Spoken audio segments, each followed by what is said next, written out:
నుండి అపోస్తులుల కార్యములు 26వ అధ్యాయం 26వ అధ్యాయములో మనందరికీ సుపరిచితమైన వాక్య భాగం 27, 28 వచనాలు చదువుకుందాం. అగ్రిప్ప రాజా, తమరు ప్రవక్తలను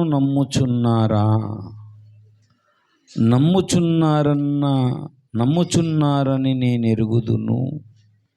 అందుకు అగ్రిప్ప, ఇంత సులభముగా నన్ను క్రైస్తవునిగా చేజూచుచున్నావే అని పౌలుతో చెప్పాను.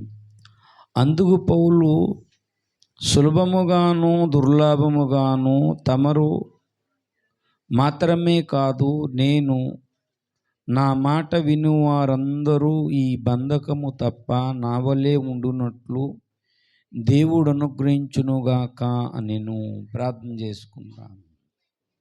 తల్ల వంచండి దయచేసి, దేవుని స్వరం విందాం మనందరం కూడా. ప్రేమ కలిగిన తండ్రి, సర్వశక్తిమంతుడు అయిన దేవా, చదువుకున్న వాక్య భాగమును దీవించి దర్శించి కృప చూపించి సహాయం అందించి దేవా, మాతో మాట్లాడండి. యోగ్యమైన రీతిలో ప్రభువుల్లో చేవేసే కృపను అందించండి. నీ దాసుడు ఒట్టివాడ యోగ్యుడు తండ్రి.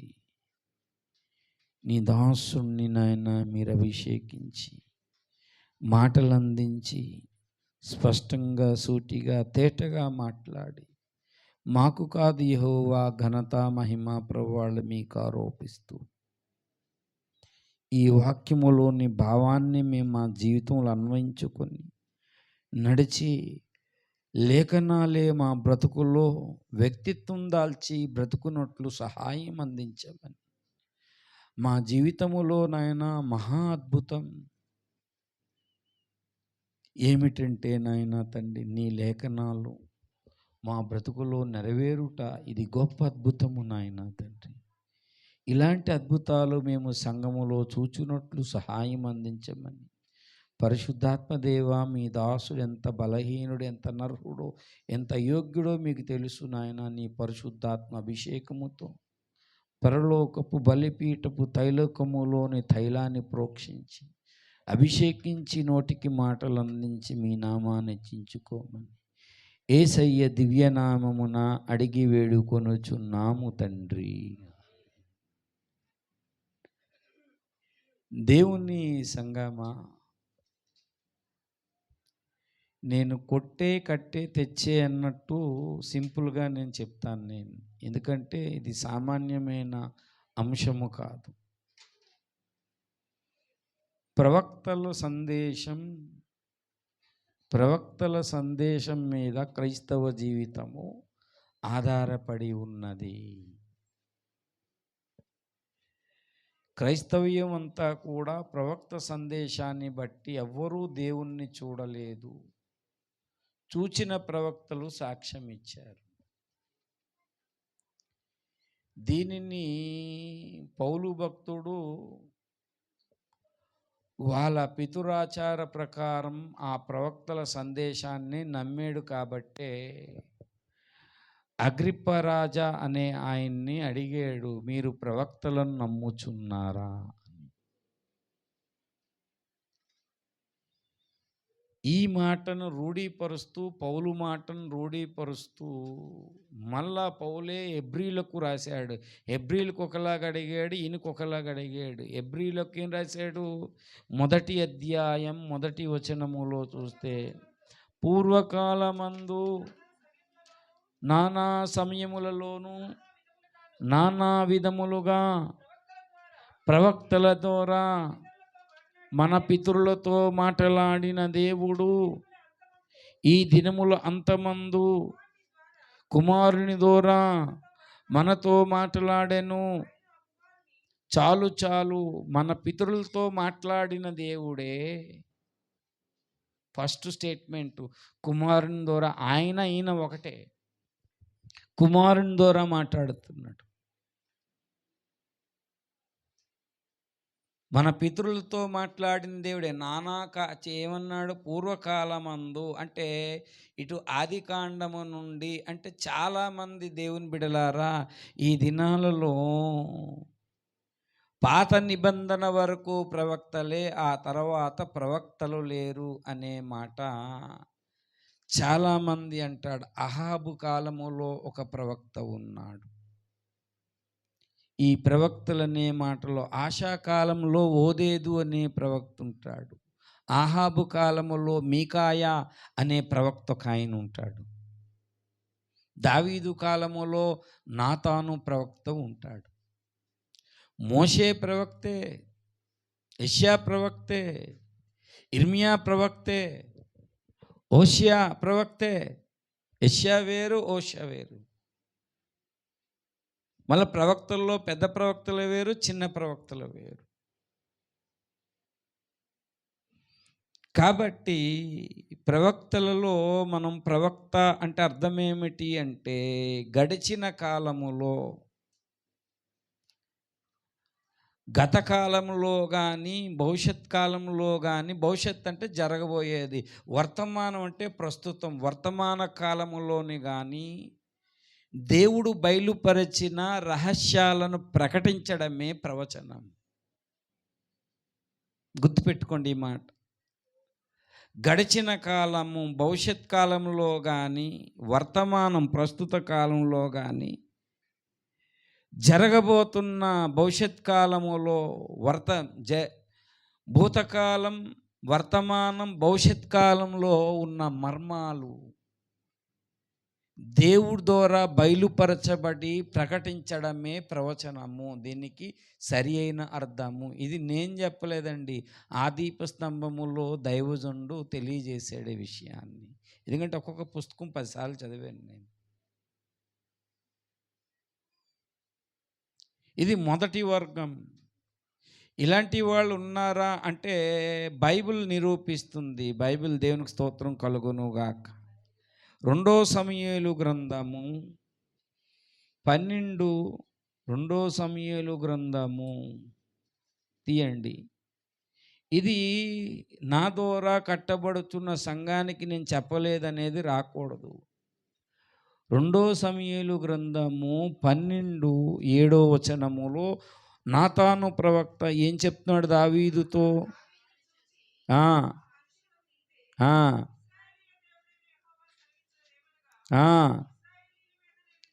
రాజుగా చేసేనని చెప్పి 13లో అంటాడు. ఆ ప్రవచనం చెప్పినప్పుడు దావీదు పాపం చేసాడని ఆ రాజ్యములో ఎవరికీ తెలియదు, నాతానుకు తెలుసు. ఇతను వచ్చినప్పుడేమో వర్తమానం అంటే స్వచ్ఛమైన తెలుగులో ప్రస్తుత కాలం. వర్తమానం అంటే దావీదు పాపం చేసి సైలెంట్గా ఉన్నాడు, అది గతకాలం. అది గతకాల విషయంలోని ఏం చెప్తున్నాడు? ఇగో నువ్వు పాపం చేసావని కథ చెప్పాడు. చెప్తే దావీదు దాన్ని ఒప్పుకున్నాడు. చూడండి 13వ వచనములో, నేను పాపము చేసి తిని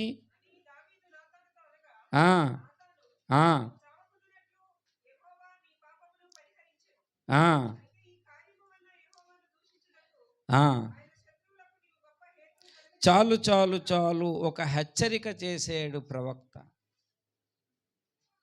జరిగిపోయిన కాలాన్ని గురించి ప్రకటిస్తున్నాడు. ఆ రహస్యాన్ని దేవుడు నాతానుకు బయలుపరిస్తే తెలియజేస్తున్నాడు, నిరూపణ చెప్తున్నాడు. ఒక స్టేట్మెంట్ స్టార్టింగ్ చెప్పాను, ఆ స్టేట్మెంట్ నిరూపణ.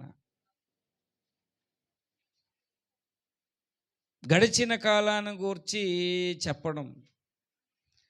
తర్వాత అపోస్తుల కార్యములు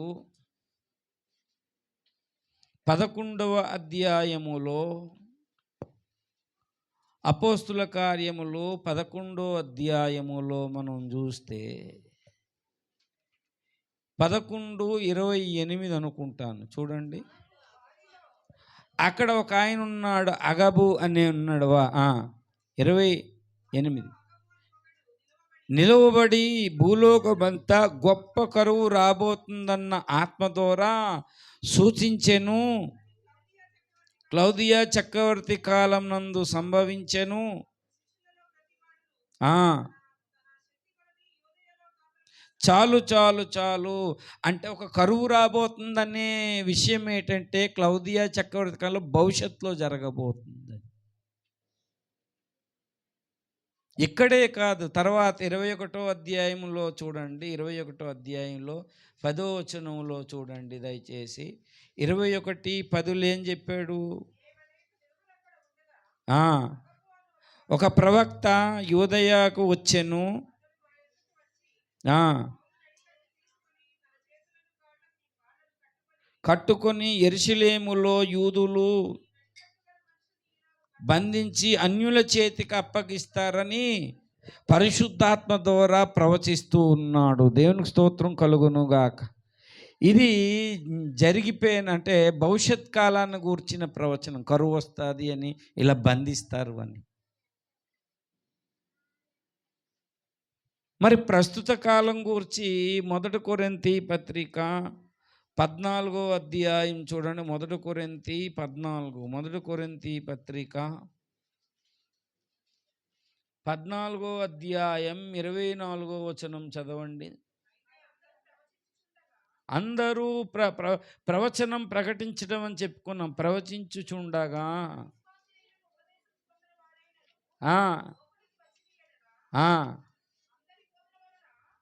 అందరి బోధల వలన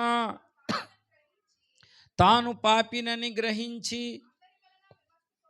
అందరి వలన విమర్శ పొందును. అంటే ఇక్కడ అర్థము, ఇది ప్రస్తుత కాలాన్ని గూర్చి రాయబడిన ప్రవచనము. దేవునికి స్తోత్రం కలుగును గాక. ఒకడు లోపలికి వచ్చాడు, భాషలో మాట్లాడుతాడు, పాపాన్ని బయట పెట్టేస్తున్నాడు. అప్పుడు ఆడు పాపం చేసి వచ్చాడు. పాపం మానరు కొంతమంది, చర్చకు రావడం మానరు. అప్పుడే ఆ పాపం చేసి వచ్చి కూర్చున్నాడు.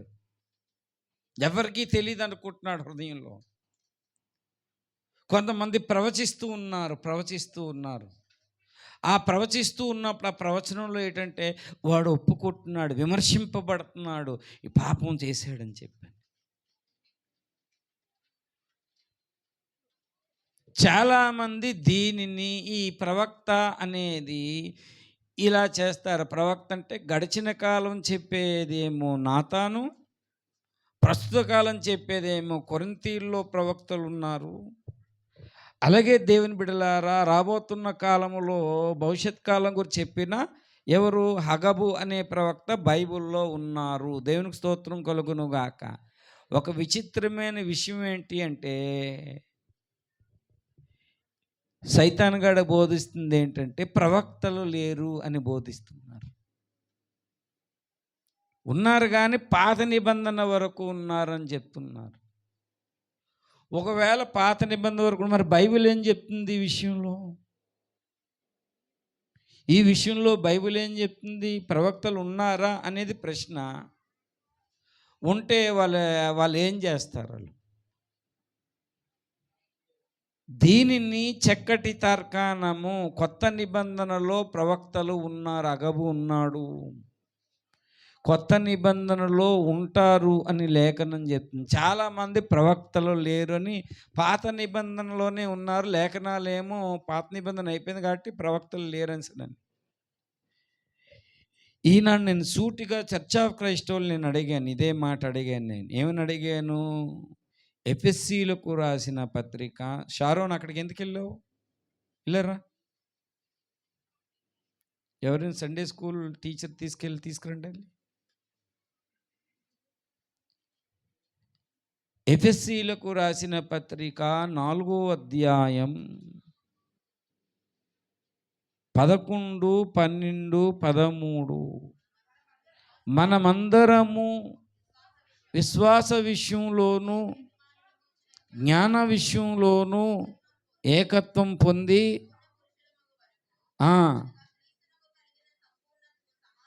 సంపూర్ణత గలవారమై ఆయన ఈలాగు నియమించెను, ఆయన ఈలాగు నియమించెనని 3 కార్యాలు జరగాలి. ప్రవక్తలు ఈ 3 కార్యాలు చేస్తారు. ఏంటంటే పరిశుద్ధులు సంపూర్ణులగునట్లు, క్షేమాభివృద్ధి చెందినట్లు, పరిచర్య ధర్మముగా జరుగునట్లు. ప్రవక్తలు లేరన్న వారికి ప్రశ్న బైబిల్. పరిశుద్ధులు సంపూర్ణులయ్యారా? ఈనాడు సంఘంలో పరిపూర్ణులు ఉన్నారా? సంఘము క్షేమాభివృద్ధి కట్టబడుతుందా? కట్టబడింది అయిపోయిందా?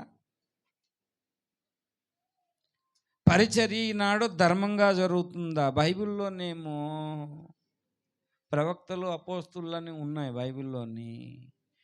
చాలామంది రివర్స్ వ్యవహారం ఏంటంటే ఈ రెవరెండు, రాంగ్ రెవరెండ్, రైట్ రెవరెండ్, ఈ రెవరెండ్, ఆ రెవరెండ్లు పెట్టుకుంటారు, ఈ పెట్టుకోరు.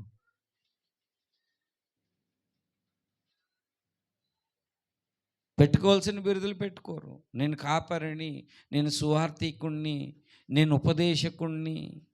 ఆ కిందని చెప్పాడు ఈ 3 కార్యక్రమాలు జరిగినంత వరకు వీళ్ళు ఉంటారు. చెప్పండి అది కిందనేం చెప్పాడు? ఇలాగు నియమించాను, పరిశుద్ధులు సంపూర్ణులగునట్లు, క్రీస్తు శరీరం క్షేమాభివృద్ధి ఉన్నట్లు, పరిచర్య జరుగుటకు ఇలాగు నియమించాడు. కొందరిని అపోస్తులు ఉన్నారు, కొందరిని ప్రవక్తలు ఉంటారు. ఈ లేఖనం చెప్తుంది ప్రవక్తలు ఉంటారు. దేవునికి స్తోత్రం కలుగునుగాక.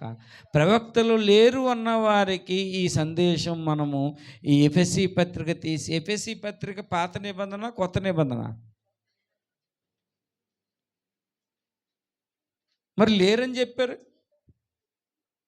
ఇప్పుడు కూడా ప్రవక్తల ద్వారా నానా సమయములో నానా విధాలుగా మాట్లాడిన దేవుడు, మన పితరులతో ప్రవక్తల ద్వారా మాట్లాడిన దేవుడు, ఈ కుమారుడు అభిషేకించిన అపోస్తులు ప్రవక్తలు అంత్య దినాల్లో ఉన్నారు, వాళ్ళ ద్వారా దేవుడు మాట్లాడతాడు.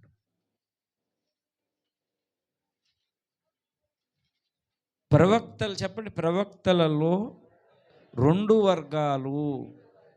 మొదటి వర్గం ఏం చెప్పుకున్నాము? గడిచిన కాలం, భవిష్యత్ కాలం, ప్రస్తుత కాలం చెప్పే ప్రవక్తలు ఉంటారు. ఇది మొదటి వర్గం.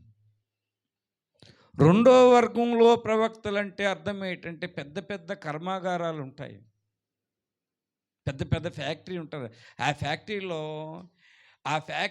ఏమైనా చిన్న మోటార్ చిన్న తేడైనా మెయింటెనెన్స్ ఇంజనీర్స్ ఉంటారు. వాళ్ళు వెంటనే వెళ్ళి దాన్ని రిపేర్ చేస్తారు, సరి చేస్తారు.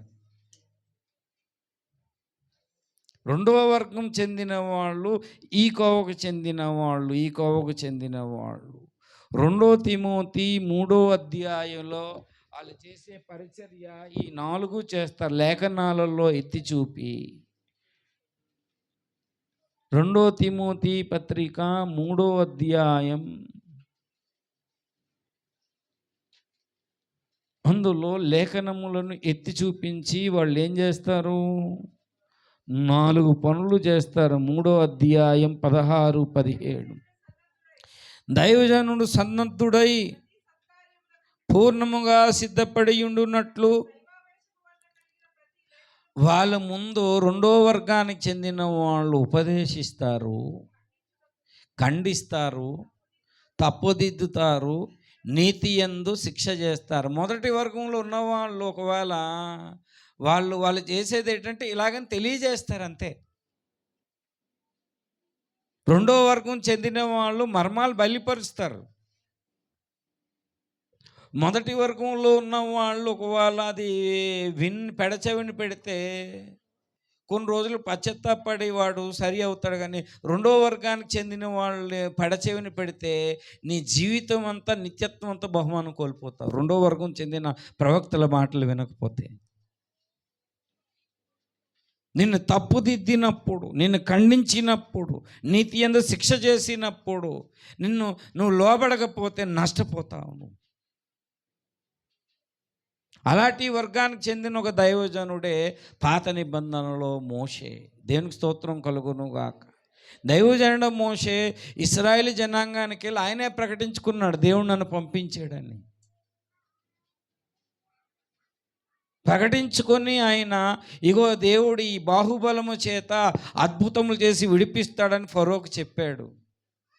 విడిపించిన తర్వాత వీళ్ళని సమర్థవంతంగా నడిపించాడు మోషే నాయకత్వంలో. దేవునికి స్తోత్రం కలుగునుగాక. హల్లెలూయా. ఇశ్రాయేలు జనాంగాన్ని నడిపించాడు. మోషే నాయకత్వంలో ఇశ్రాయేలు జనాంగాన్ని దేవుడు నడిపించాడు. తప్పు చేసినప్పుడు ఖండించాడు. ఇలాంటి ప్రవక్తే ఒక ఆయన ఏంటంటే ఏలియా. జాతిని వీళ్ళేటంటే ఎవరో ఒక రాజు కొరకో ఎవరో ఒక వ్యక్తి కొరకో కాదని రెండో వాళ్ళు ఫ్యాక్టరీ అంతా మెయింటైన్ చేయడానికి మెయింటెనెన్స్ ఇంజనీర్స్ ఎలాగైతే ఉన్నారో అలాగా మొత్తం జాతి కొరకు ఇలాంటి ప్రవక్తలు ఉంటారు. దేవునికి స్తోత్రం కలుగునుగాక. హల్లెలూయా, హల్లెలూయా. నిలబడి జాతి చిన్న తేడా నడక తేడా అయితే వెంటనే ఖండిస్తారు, తప్పుదిద్దుతారు. లేఖనాల్లో ఎత్తి చూపించి ఇలా లేదు, దేవుడు ఇలా చెప్పలేదని. ఇశ్రాయేల్ జనాంగం విగ్రహారాధన చేసినప్పుడు యెహోవా పక్షం ఉన్న వాళ్ళు రండని చెప్పాడు మోషే. చెప్పి మొత్తం కత్తి తీసుకొని మొత్తం వేసి పడేయమన్నాడు. వేసారు మొత్తం అంతా. ఇది నిర్గమకాండంలో ఉంది. వాళ్ళు ఎవరి మాట వినరు, దేవుని మాట తప్ప. అలాంటి ప్రవక్తలు లేకపోతే ఆ ఫ్యాక్టరీకి నష్టం ఉంది, అది నష్టం ఉంది. వెంటనే మోటార్ రిపేర్ అయిన వెంటనే స్పాట్లో వెళ్ళి రిపేర్ చేసేస్తారు పట్టుకొని. ఆ మోటార్ తిరుగుతున్న బెల్ట్ అయితే మళ్ళీ కొత్త తీసి మళ్ళీ కొత్తది వేస్తాడు. రిపేర్ కార్యక్రమం చేస్తారు. కాబట్టి ఈ రెండో వర్గానికి చెందిన వాళ్ళు ఉన్నారు. ఆ రెండో వర్గానికి చెందిన వాళ్ళు ఈ తరములో మనమున్న ఆ రెండో వర్గానికి చెందిన ప్రవక్త ద్వారా మనం ఈరోజు మనం నడిపింపబడుతున్నాం. దేవునికి స్తోత్రం కలుగునుగాక. హల్లెలూయా. కాబట్టి దేవుని బిడ్డలారా, మన దైవజనుడు రెండో వర్గానికి చెందినవాడు. అదే హెచ్చరిక ఏంటి? మీరు ఉపదేశం చేస్తున్నారంటే హెచ్చరిక ఉంది. హెచ్చరిక చేసి మీకు నేను ముగిస్తాను. మీకు తెలియాలి ప్రవక్త అంటే ఎవరు, అందులో ఎన్ని వర్గాలు ఉన్నారు, వాళ్ళు ఏం చేస్తారు అంటే దేవుడు సంకల్పించింది తెలియజేస్తాడు. ఏలియా వెళ్ళాడు, అయోమయంతో ఉన్నాడు. ఏలియా వెళ్ళన్నాడు, ఎన్నాళ్ళ మట్టుకు మీరు రెండు తలంపులు ఉంటుంది. జాతినే సవాల్గా స్వీకరించి ఆకాశం నుంచి అగ్నిని దించి దేవుడు యెహోవాని నిరూపిస్తాడు. దేవుడు ఉన్నాడని నిరూపిస్తారు వాళ్ళు, రెండో వర్గానికి చెందినవాడు. ఆమోసు చెప్పినట్లు దేవుడు సంకల్పించిన దానిని తన ప్రవక్తల ద్వారా ఏం చేస్తాడు? తెలియజేస్తాడు. దేవునికి స్తోత్రం కలుగునుగాక. హల్లెలూయా, హల్లెలూయా. ప్రవక్తలను గూర్చినది అని ఇర్మియా ఒకసారి నేను చెప్పాను. ఇర్మియా గ్రంథం ప్రవక్తలను గూర్చినది ఒక సెపరేట్ టాపిక్ ఉంది. ప్రవక్తలను గూర్చింది. ప్రవక్తలు లేకపోతే, పాత నిబంధన ప్రవక్తలు, కొత్త నిబంధన అపోస్తులు లేకపోతే మనము స్థిరమైన పునాది మీద కట్టబడము. గుర్తుపెట్టుకోండి ఈ మాట. చెప్పండి. ప్రవక్తలు, అపోస్తులు బోధ వలన మనకు స్థిరమైన పునాది మీద కట్టబడతాము. అంటే పునాది మీద కట్టబడడం అంటే మళ్ళీ సిమెంట్ తీసుకొస్తారని కాదు. ప్రతి విషయంలో సరి అయిన అవగాహన కలిగిస్తారు వాళ్ళు. దేవునికి స్తోత్రం. మోషే ఎలాంటి వాడంటే, మోషే ఆత్మను కాలం వెనక్కి తీసుకెళ్ళిపోయి ఆదికాండంలో ఏం జరిగిందో, మొదట మట్టితో దేవుడు ఏం చేశాడో చూడండి, ఎంత అద్భుతం. అలా కళ్ళ కట్టినట్లుగా ఆదికాండం రాశాడు, నిర్గమకాండం రాశాడు, లేవ్యకాండం రాశాడు, ద్వితీయోపదేశ కాండం ఆఖరి అధ్యాయం ఆయన రాయలేదు. మోషే, యెహోషువ రాశాడు. అది అలా కలిపేశారు దాన్ని. అంతా కూడా మోషేని కాలం వెనక్కి తీసుకెళ్ళాడు దేవుడు. యోహాన్నేమో కాలం ముందుకు తీసుకెళ్ళాడు దేవుడు. యోహాన్ చచ్చినవాడు పడిపోయిన వెంటనే అతని ఆత్మను తీసుకెళ్ళిపోయి జరగబోతున్న సంఘటనలు చూపించాడు. ఎవరు? అపోస్తలుడైన యోహాన్. ఈయనేమో జరిగిపోయింది చూపించాడు. అయోమయంలో ఉన్న వాళ్ళేమో ఏలియా ఇది తప్పు, మీరు దేవుని నుంచి తొలగిపోయారని నిరూపించాడు. ఆకాశం నుంచి వర్షం కురిపించి దేవుడు. ఎంత అద్భుతమైన గ్రంథం అండి. దేవునికి స్తోత్రం కలుగునుగాక. హల్లెలూయా, హల్లెలూయా. మనకి ఈనాడున్న సందేశం అంట దేవుడు డైరెక్ట్గా చెప్పలేదు. ఎలా చెప్పాడు? ప్రవక్త ద్వారా మనకు బైబిల్లో మోషే ప్రవక్త ద్వారా, అపోస్తులైన పౌలు అనే ప్రవక్త ద్వారా, లూకా అపోస్తులు ప్రవక్తల ద్వారా ఈ విషయాన్ని తెలియజేశాడు. కాబట్టే ఇందాల పాట పాడుకున్నాం ఏమని, అపోస్తులుల ప్రవక్తలను సువార్తికులను ఇచ్చే, అపోస్తులుల సువార్తికులను ఇచ్చే, లేఖకు మించిన ఆత్మలు తెచ్చి సంఘము అభివృద్ధిని చెందుటకు సేవకులందరినీ సేవకులందరినీ భక్తులారా స్మరించెదము ప్రభు చేసిన మేలులన్నిటినీ, భక్తులారా స్మరించెదము. అడిగి ఊహించు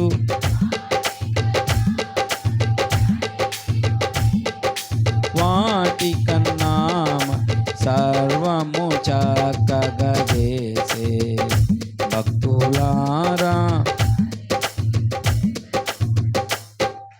చేసిన మేలులన్నిటినీ. బైబిల్ సందేశం అంతా కూడా ప్రవక్తల మీద ఆధారపడింది. ఇది నమ్మరు మన సనాతన ధర్మం వాళ్ళు, ఎవరు ప్రవక్తలను నమ్మరు. అందుకే మన సువార్త వాళ్ళకి ఎలాగుంది, వెర్రితనంగా ఉంది. దేవుడు డైరెక్ట్గా వచ్చి చెప్పడు, ప్రవక్తను ఎన్నుకొని ప్రవక్త ద్వారా మాట్లాడతాడు. దేవునికి స్తోత్రం కలుగును గాక. హల్లెలూయా. ఒకవేళ ఒకవేళ నమ్మపోయిన నష్టమేం లేదు మనకి. ఎవరిని ఎక్కడ బెండ్ చేసి తీసుకురావాలో ఆయనకు తెలుసు. చర్చకు రావట్లేదు, ఎలా బెండి తీయాలో తెలుసు దేవునికి. ఒక వారం ప్రభు వాళ్ళు తీసుకొని ఒక వారం మానేసి, ఒక ఆదివారం ఒకరోజు వచ్చి మింగిలి రోజు మానేసి అన్నప్పుడు దేవుడు చూడండి, ముందు కాలంలో చూడండి, భయంకరమైన శిక్షలు ప్రకటిస్తాడు దేవుడు. మిమ్మల్ని భయపెట్టాలని కాదు, రెండో రాకడ కొరకు సిద్ధపరచాలని మాట చెప్తున్నాను నేను. దేవుడు చెప్పమంటేనే చెప్తున్నాను నేను. చాలా భయంకరమైన,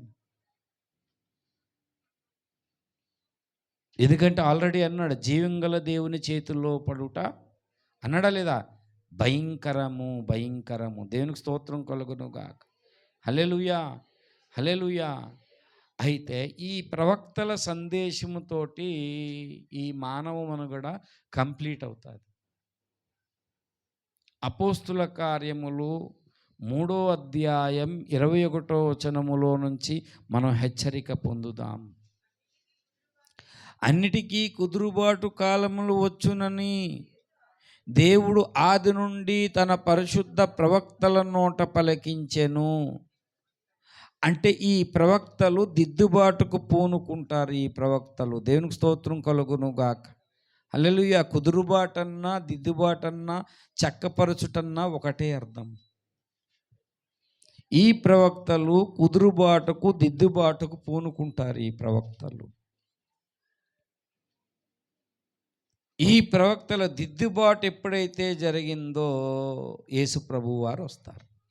అందరూ చెప్పండి, ఆది నుండి తన పరిశుద్ధ ప్రవక్తల నోట పలికించెను. ఏం పలికించాడు? దిద్దుబాటు సందేశం. దిద్దుబాటు అంటే నువ్వు సరి చేసుకో, జాగ్రత్త. ప్రవక్త యెషయాలు చెప్పాడు, నీ ఇల్లు చక్కబెట్టుకో అని హిజ్కియాకు చెప్పినప్పుడు హిజ్కియా ఏం చేశాడు? చక్కబెట్టుకున్నాడు. కానీ ఆ తర్వాత నష్టం తెచ్చుకున్నాడు. మొత్తానికి ప్రవక్త అయితే హెచ్చరిస్తాడు. అంత్యదినాలలో అందరినీ ప్రవక్త చెప్పిన సందేశం హెచ్చరిస్తుంది. వీళ్ళు ఎందుకు వచ్చారంటే దిద్దుబాటు. నేను దిద్దుకోను, ఏదో ఆదివారం వచ్చే ప్రసాదం తీసుకొని వెళ్ళిపోతాను, నేను ఎక్కడ వేసిన గొంగలు అక్కడ అలాగే ఉంటానంటే నష్టము చాలా అపారం, దాన్ని వర్ణించలేను.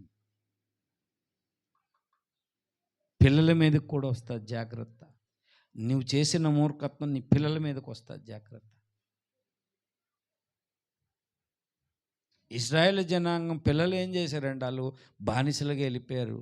అలా బానిసగా యువకుగా వెళ్ళిపోయిన వాళ్ళే షడ్రక్, మేషక్, అబేద్నెగో, దానియేలు తల్లిదండ్రులు చేసిన పాపాన్ని బట్టి పిల్లల్ని తీసుకెళ్ళిపోయాడు.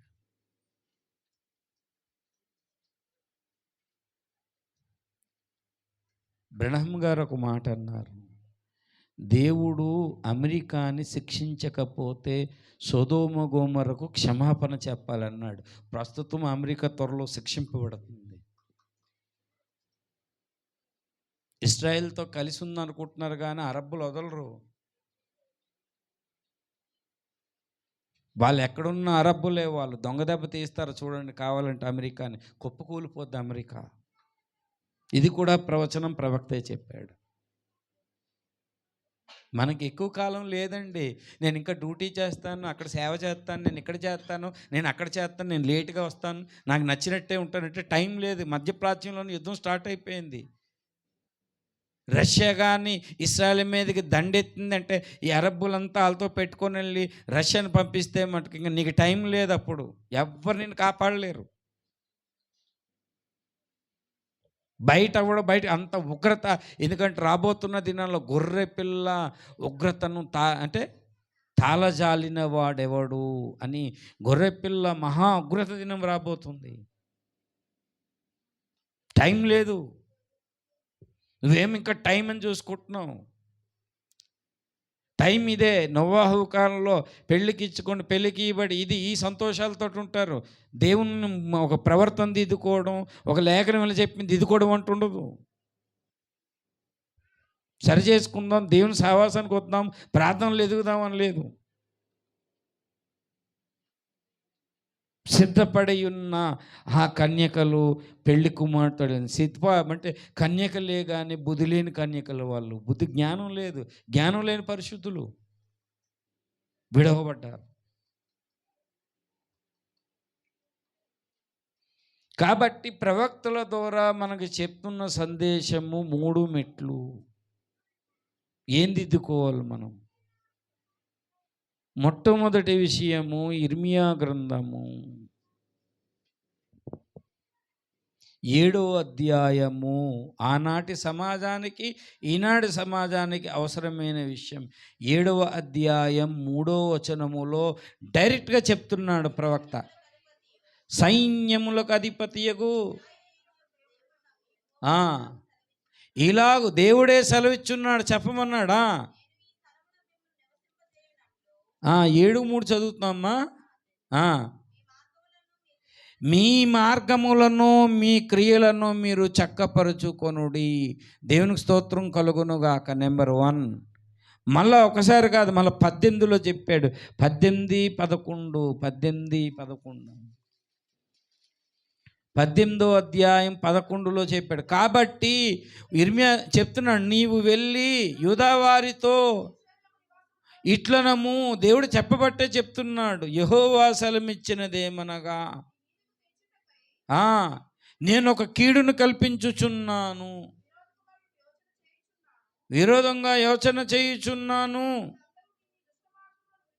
మీ దుష్ట మార్గములను మీరు విడిచి మీ క్రియలను చక్కపరుచుకోండి, మీ క్రియలను చక్కపరుచుకోండి అని. నువ్వు నడిచిన మార్గం సరిగా లేదు నా కుమారుడా. విశ్వాసం ఉంచే కానీ క్రియలు కనిపించటం లేదు నా కుమార్తె. అంత్యదినాల్లో దేవుడు మాట్లాడతాడు, నీ క్రియలు సంపూర్ణముగా లేవని సార్దీ సంఘంతో దేవుడు మాట్లాడాడు. నీ క్రియలు సరిగా లేవు. పేరంటే ఇష్టమే నీకు, యేసయ్య అంటే పేరు ఇష్టమే, కానీ విశ్వాసం ఉంది. కానీ చూస్తే మటుకు నీ మార్గము ఎలా మార్గం ఉంది అంటే దేవుని మార్గం ప్రకారంగా లేదు. నీ మార్గంలో పాపం ఉన్నది, నీ మార్గంలో దుర్నీతి ఉన్నది, నీ మార్గంలో స్వార్థం ఉన్నది, నీ మార్గంలో యథార్థత లేదు. నా మార్గం యథార్థమైనది, నా మార్గం జీవం కలిగింది, నా మార్గం పరిశుద్ధమైనది. నీవు ఇది కుక్క తన వాంతికి తిరిగినట్లు, పంది తన బురదకు దొర్లినట్టు నువ్వు బొరులుతున్నావు. జాగ్రత్త సమాజమా, జాగ్రత్త. నీ క్రియలు చక్కపరుచుకో. నువ్వు నీ క్రియలు సరిగా లేవు. విశ్వాసం ఉంది కానీ దేవుని మీద ఎక్కడో అనుమానం ఉంది నీకు. విశ్వాసవే నీవు, కానీ లోపల విశ్వాసం క్రియలు కనిపించటం లేదు. నడిచే మార్గం సరిగా లేదు. ఎవరు చూస్తున్నారులే అని అనుకుంటున్నావు, కానీ యాకోబు దేవుడు చూస్తున్నాడు ఇదంతా.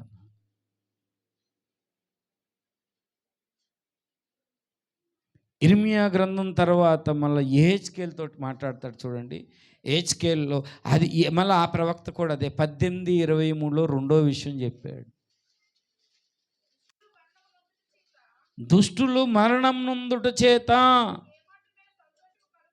నాకేమాత్రం సంతోషం, అంటే నువ్వు దుష్టత్వంలో ఉండాలా, చనిపోవడం వల్ల నాకేమైనా సంతోషం కలుగుతుందా? తమ ప్రవర్తన రెండోది నీ ప్రవర్తన. మనిషి ప్రవర్తనలో రోమాపత్రిక 2 రకాలు చెప్పాడు. శరీరానుసారంగా ప్రవర్తించుట, ఆత్మానుసారంగా ప్రవర్తించుట. నీ ప్రవర్తన ఆత్మానుసారంగా లేదు. రోమాపత్రిక 8వ అధ్యాయం 5వ వచనములో నీ ప్రవర్తనను గురించి లేఖనం సెలవిస్తుంది. ఏమనుంది? శరీరానుసారులు శరీరం మీద మనసుంతురు. ఎంతసేపు శరీర విషయంలోనే నువ్వు మనసుంచుతున్నావు. నువ్వు మరణము జీవము అంటే దేవుడు కోరుకు నీ ప్రవర్తన దిద్దుకో. నీ ప్రవర్తనలో జీవము లేదు. గంట ప్రార్థన చేస్తున్నావు కానీ ఆ ప్రార్థన నీ స్వార్థం కొరకే చేస్తున్నావు, నీ కూతురు కొరకే చేస్తున్నావు, నీ పిల్లల కొరకే చేస్తున్నావు, నీ తల్లిదండ్రుల కొరకే చేస్తున్నావు తప్ప భారతదేశంలో అనేక మంది చాలామంది ప్రభువుని నమ్మకుండా నాశనం అయిపోతున్నారు. క్రైస్తవులు సత్యం తెలియక నాశనం అయిపోతారు. ఎంతసేపు నీ కొరకే చూసుకుంటున్నావు. దేవుడు కోరుకున్న ప్రవర్తన ఏంటి తెలుసా? ఆత్మానుసారమైన ప్రవర్తన దేవునికి స్నేహ సంబంధమైనది. శరీరానుసారమైన ప్రవర్తన దేవునికి విరోధమైంది. నువ్వు దేవునికి లోబడటం లేదు, ఏం మాత్రం లోబడటం లేదు. ఆ ప్రవర్తనలో నువ్వు ఉన్నావు. నువ్వు లోబడటం లేదు అసలు. కొంతమంది పిల్లలు ఉన్నారు, తల్లికి లోబడరు, తండ్రికి లోబడరు, పోనీ బంధువులేనా మేనమా లోబడ ఎవరికి లోబడరు. అలాగున్నారు ఈనాడు క్రైస్తవ సమాజం ప్రవర్తన. ఎవరికి వాళ్ళే మోనార్కులు. శరీరానుసారంగా ప్రవర్తిస్తాం. నీ ప్రవర్తన దిద్దుకో. లోబడలేని పరిస్థితి, విధేయత చూపించు. దేవునికి సంపూర్ణ విధేయత చూపించు. శరీరానుసారమైన ప్రవర్తనలో మరణం ఉంది. శరీరానుసారమైన దేవుడు అంటున్నాడు, దుష్టుడు వాడు దుష్టత్వం చేత నశించడం నాకు సంతోషమా? ఆ మీద వచనంలో చెప్పాడు 18లో.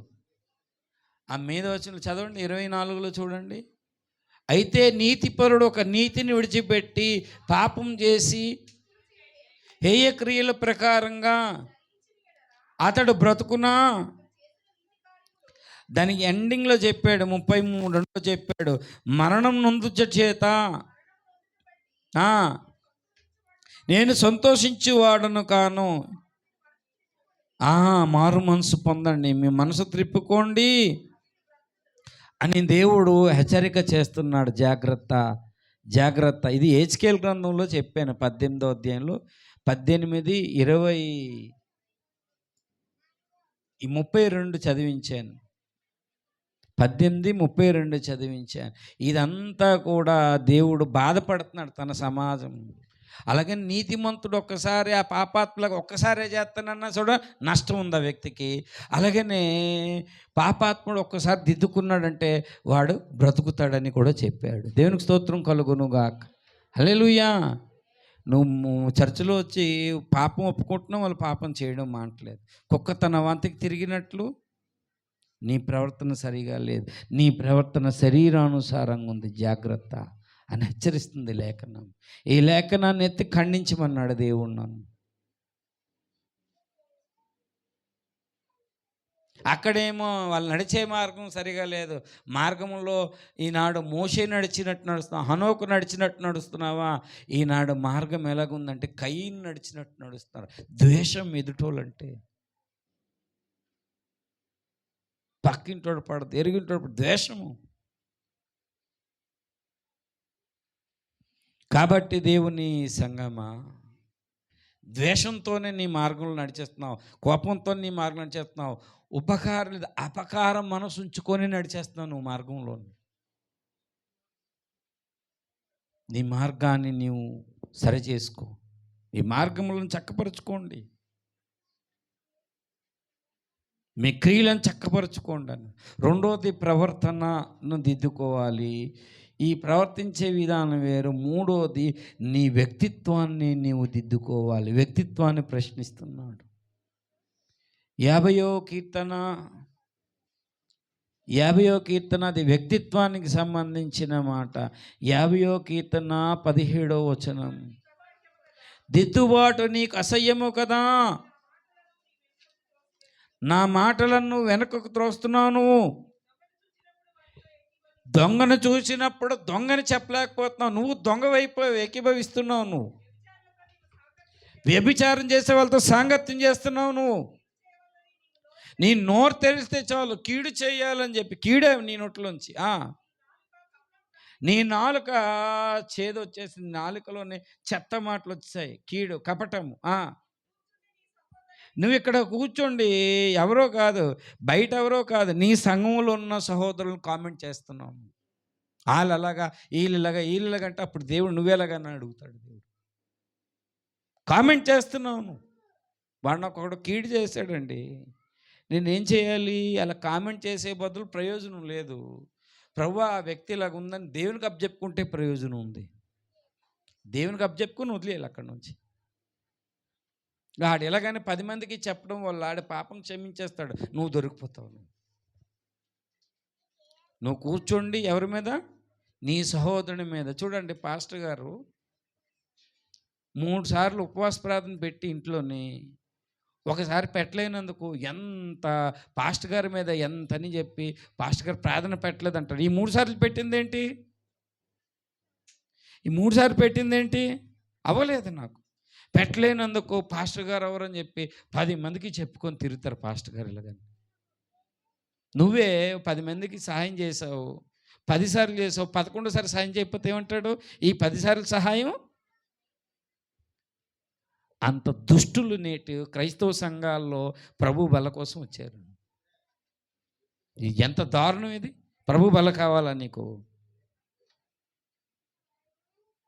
ప్రభురాత్రి భోజనం కొరకు వచ్చావు, నువ్వేం చేస్తావు తెలీదా దేవునికి? నువ్వు కూర్చుండే నీ సహోదరుల మీద ఏం చేస్తావు? ఈ లాస్ట్లో ఇంకా హైలైట్గా ఉంటుంది, చూడండి, చదవండి ఇంకా. నీ తల్లి కుమారుని మీద అపనిందలు మోపుతున్నావు, ఇట్టి పనులు నువ్వు చేసినను. దేవుడు చాలా రోజుల నుంచి మౌనంగా చూస్తున్నాడు, చాలా రోజుల నుంచి చాలా మౌనంగా చూస్తున్నాడు. ఇప్పుడు ఇదంతా బయటికి జరగట్లేదు. నువ్వు అంటున్నావు ఎవరికి ఎలా తెలిసిందని. నువ్వు ఫోన్లో మాట్లాడుకుంటుంది దేవుని తెలుస్తుంది. నువ్వు ఎక్కడో రహస్యంగా మాట్లాడితే మిద్ది మీద తీసుకొస్తాడు దేవుడు. నువ్వు ఫోన్లో మాట్లాడుకుంటున్నావు కదా.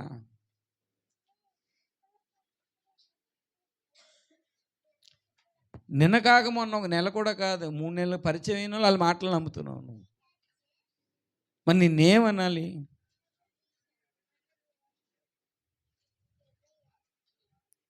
ఇక్కడ అంటున్నాడు దేవుడు, అంటున్నాడు అసలు విషయం చూడండి.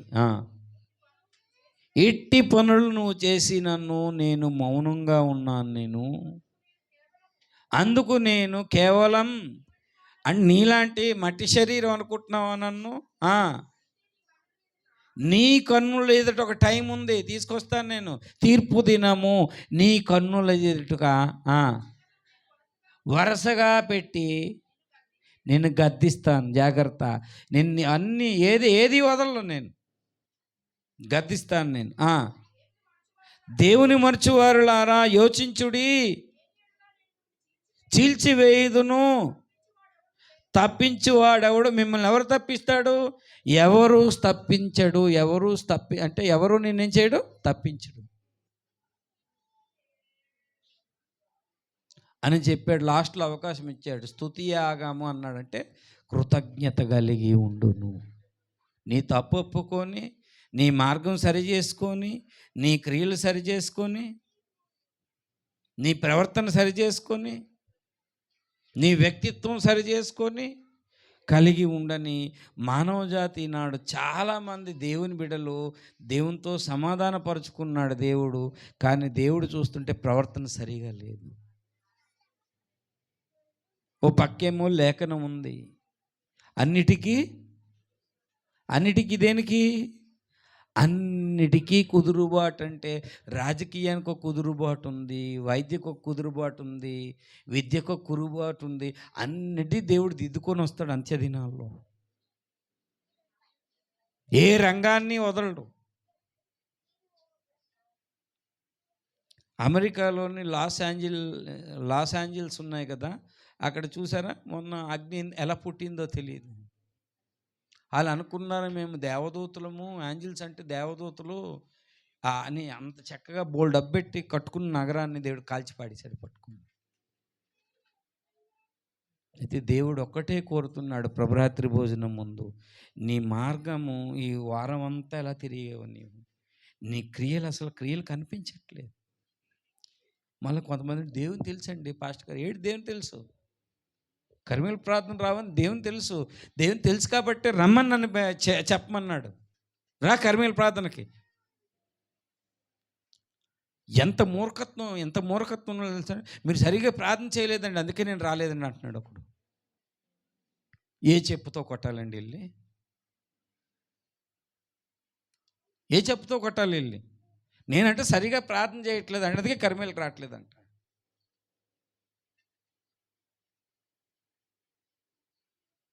నా సంగతి వదిలేయండి, నా చెప్పు ఇదంతా పక్కన పెట్టి దేవుడు చీల్చే టైం ఒకటి వచ్చింది, జాగ్రత్త. అందరి ముందు అవమానకరంగా గద్దిస్తాడు దేవుడు. కాబట్టి దేవుని బిడ్డలారా, దయచేసి అంత కోపం తెప్పించే పనులు చేస్తున్నారు. ఒక వ్యక్తి కోపం తెప్పించే పనులు చేస్తున్నాడు. వీళ్ళకి కర్మేల ప్రార్థన ఉందని తెలుసు, శుక్రవారం విజ్ఞాపన ఉందని తెలుసు, నెలకు 3 రోజులు ఏ పాస్టర్ గారు పెడతారండి ఉపవాసపత్రులు? ఈ రోజుల్లో చర్చిలో రాకపోతే మంచిది, వాళ్ళకి ప్రార్థనలే లేకుండా సైలెంట్గా ఇంటి దగ్గర వాళ్ళు ప్రార్థన చేసుకుంటారు. ఎప్పుడు సంఘక్షేమ అభివృద్ధి, ఎప్పుడు ఈ లోకంలో ఆత్మలు సంపాదిస్తాము, ఎప్పుడు ఇవన్నీ చేస్తాము మనం? కాబట్టి ఉదయకాలం ప్రభురాత్రి భోజనం ముందు దేవుడు నీ ప్రవర్తన ఎలాగుంది? ఆత్మానుసారంగా ఉందా?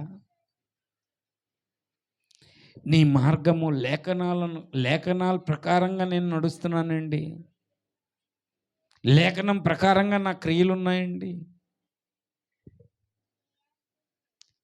అంతేకాదు దేవుని బిడ్డలారా, మరి ఈ ఆఖరిలో చెప్పాడు నీ వ్యక్తిత్వం ఎలాగుంది. నీ వ్యక్తిత్వం కోసం మాట్లాడినప్పుడు నీ వ్యక్తిత్వము దేవుని స్వభావ గుణలక్షణాలను పోలి ఉండాలి. దేవునికి స్తోత్రం కలుగునుగాక.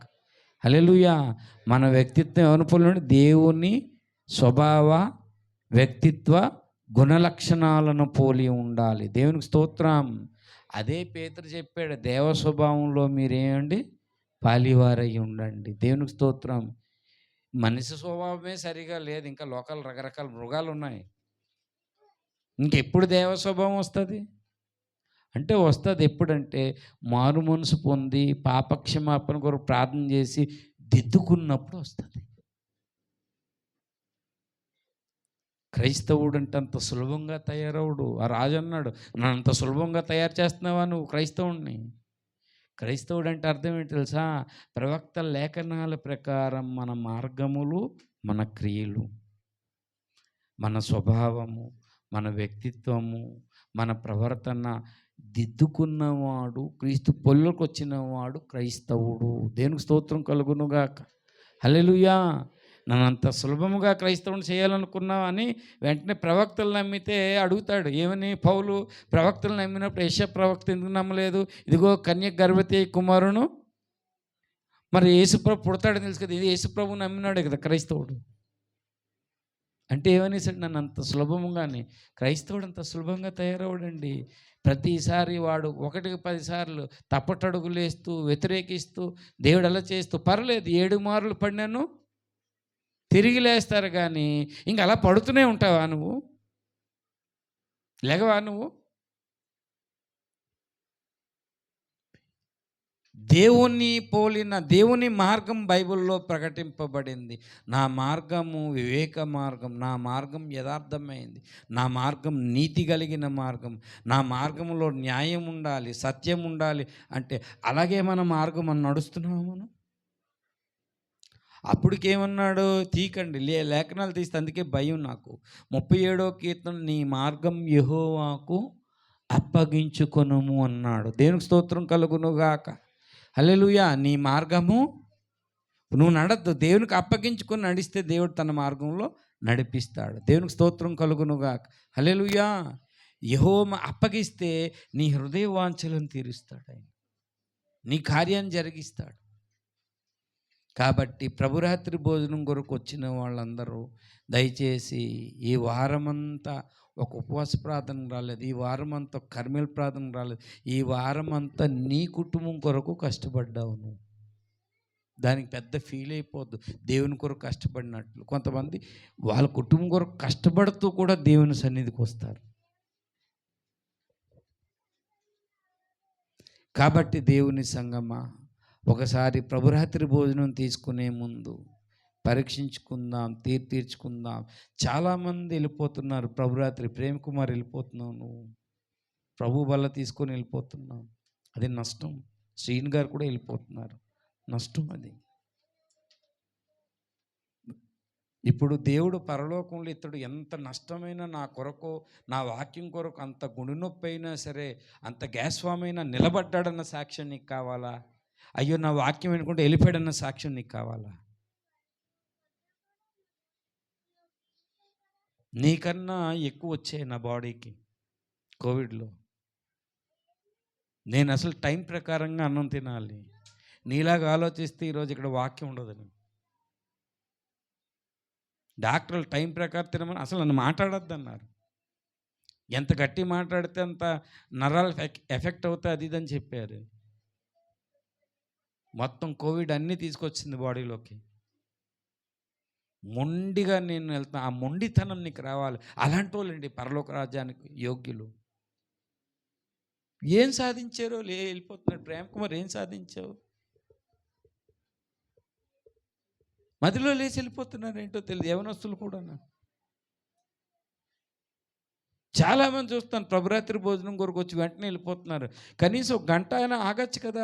ఆదివారం వారానికి ఒక్కసారి, పోనీ ఎలాగా సహవాసం రావట్లేదు, ఆదివారం అయినా రావట్లేదు, నిలబట్టలేదు నువ్వు. ఇది నేను అడగనండి. ఈరోజు దేవుడు మౌనంగా చూస్తున్నాడు, ఒకరోజు నిన్ను అడుగుతాడు దేవుడు. ఇది అబ్రహామునే దేవుడు అడిగాడు, నా సన్నిధిలో నువ్వు ఎలా నడు అంటే, నింద వచ్చేటట్టు నడిచాడు కాబట్టి కదా మాట చెప్పాడు. నమ్మకస్తుడు స్నేహితుడు అబ్రహాంని అడిగాడు, కరెక్ట్గా నడు నా సన్నిధానంలో నువ్వు నడిస్తే, నిందారహితుడిగా నడువు నా సన్నిధానంలోని. ఆదికాండం 17 అధ్యాయంలో ఉందన్నమాట. నీ కార్యాలు జరగాలి, నీకేదో వెనకాతలు ఏదో ఉందని అలా రావద్దు దయచేసి దేవుని సన్నిధికి. దేవుని కొరకు నడువు నువ్వు.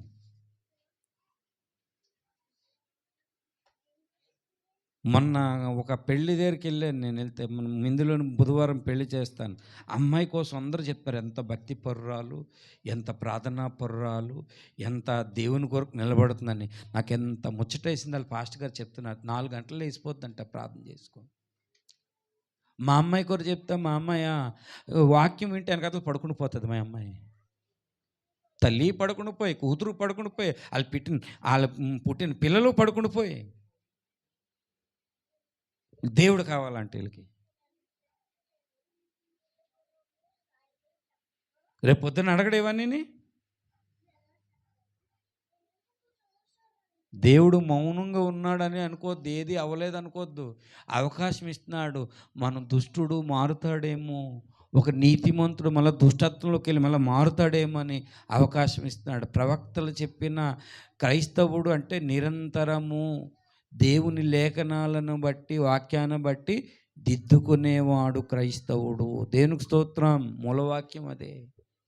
సులభంగా తయారవాడు క్రైస్తవుడు. క్రీస్తు పోలిక రావాలంటే అనేక విషయాల్లో దిద్దుకొని మెరుగులు దిద్దుకొని ఆఖరికి ఇంక దిద్దనక్కర్లేదన్నంత స్థితికి వెళ్ళినప్పుడు ఒక క్రైస్తవుడు అంటే అర్థం ఏంటంటే నిరంతరము ఉలిదెబ్బలు తగిలాలి. శిల్పం మీద చూడు ఉలిదెబ్బలు తగులుతాయి.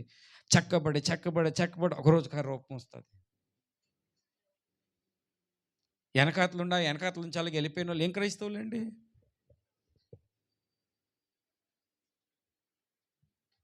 కాబట్టి దేవుని బిడ్డలారా, ప్రభురాత్రి భోజనం ముందు దేవుడు ఎంత గొప్ప దేవుడు అంటే పరీక్షించుకునే అవకాశం ఇచ్చాడు, తీర్చుకునే. ఇక్కడ ఏమి ఎదుర్కొంటుంది? పరలోకంలో ఒక కోర్టు ఉంది, ఈ భూమి ప్రభురాత్రి భోజనం కోర్టు అండి. ఇక్కడ కోర్టులో ఎవరు నేను నీకు నువ్వే విమర్శించుకోవాలా. వాక్యం చెప్తాడు దైవజనుడు, విమర్శించుకోవాలి నువ్వు. ఈరోజు విమర్శించుకోవాల్సిన విషయం ఏంటి? నా ప్రవర్తనలో లోపాలు ఉన్నాయా? శరీరానుసారంగా నడుస్తున్నానా?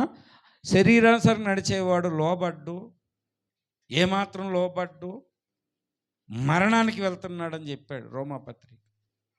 మరి ఆత్మానుసారంగా నడిచేవాడు లోబడతాడు, సంపూర్ణ విధే చూపిస్తాడు, దేవుని జీవంతో ఉంటాడు అని చెప్పాడు. ఏ ప్రవర్తనలో ఉన్నాను?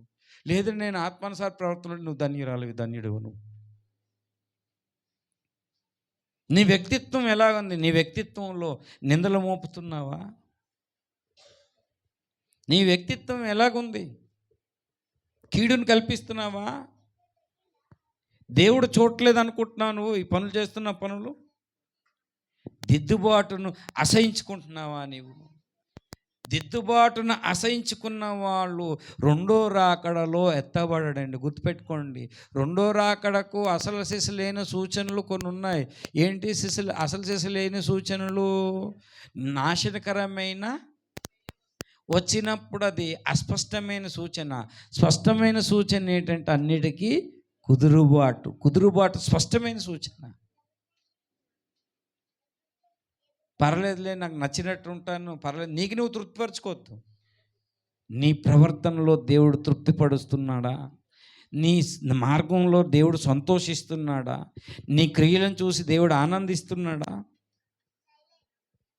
తప్పిపోయిన కుమారుని చూసి తండ్రి ఆనందించాడండి. తప్పిపోయిన కుమారుడు తిరిగి వచ్చినప్పుడు ఏం చేశాడు? ఆనందించాడు. అంతవరకు తండ్రి ఆనందించలేదు, దుఃఖపడ్డాడు, అయ్యో తప్పిపోయాడు.